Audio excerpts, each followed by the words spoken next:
Okay, so here I'm going to show you how to join your rounds when you get to the end.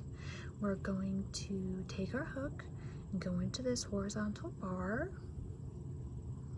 Then we're going to go into the bottom of the chain 2, yarn over, slip stitch through the bar.